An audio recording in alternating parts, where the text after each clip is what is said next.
बखर में गैर कानूनी तजावजात के खिलाफ बड़ी कार्रवाई। करोड़ों रुपए मालियत की सरकारी जमीन वाहगुजार, कई ढांचे मिसमार। सराय महाजर में नाजायज कब्जा माफिया के खिलाफ बड़ा ऑपरेशन, पैरा फोर्स और जिला काउंसिल की मुश्तरका कार्रवाई। आज तक की स्क्रीन पर रिपोर्ट देखते हैं महर शाहिद इकबाल की।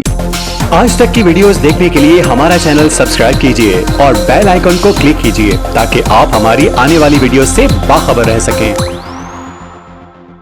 बखर से अहम खबर। डिप्टी कमिश्नर बखर की खुसूसी हिदायत पर पैरा फोर्स और जिला काउंसिल बखर ने MM रोड सराय महाजर पर गैर कानूनी तजावजात के खिलाफ बड़ी कार्रवाई की। इस ऑपरेशन के दौरान गैर कानूनी जुम्मा बाजार, टैक्सी स्टैंड, सरकारी जमीन पर कायम खोखे और छप्पड़ मुकम्मल तौर पर मिसमार कर दिए गए। इंतजामिया के मुताबिक ये तमाम ढांचे करोड़ों रुपए मालियत की कीमती सरकारी जमीन पर बरसों से कायम थे। कार्रवाई की क़यादत जिला इंचार्ज पैरा फोर्स महर सज्जाद हुसैन ने की, जिन्होंने मौके पर मौजूद अफसरान और एहलकारों को वाज़ेह हिदायत दी कि तजावजात के खात्मे में किसी किस्म की नरमी न बरती जाए। उनका कहना था कि अब मजीद गैर कानूनी कब्जे या सड़कों पर रुकावट डालने की इजाजत किसी भी सूरत नहीं दी जाएगी। ऑपरेशन के दौरान एक निजी होटल के मालिक को पैरा फोर्स ने अदम ताउन और मुबैना हट धर्मी पर हिरासत में ले लिया। जराये के मुताबिक इससे कबल भी ये होटल मालिक इतना बासर समझा जाता था कि किसी SHO की जुर्रत न थी कि इसे कानून के कटहरे में लाए। ताहम साबिका SHO राना तौकीर अहमद ने एक मौके पर इसे पाबंद सलासल करके अपनी जुर्रत मनवाई थी। अब दूसरी मर्तबा पैरा फोर्स के जरी अफसरान ने कार्य सरकार में मुदाखलत बर्दाश्त न करते हुए इसे हिरासत में ले लिया। 4 घंटे की हिरासत के बाद 5,000 रुपए जुर्माने और आइंदा ऐसी हरकत से बाज रहने की तहरीरी यकीन दहानी पर इसे अंजुमन ताजरान सराय महाजर की सदर की जमानत पर रिहा कर दिया गया।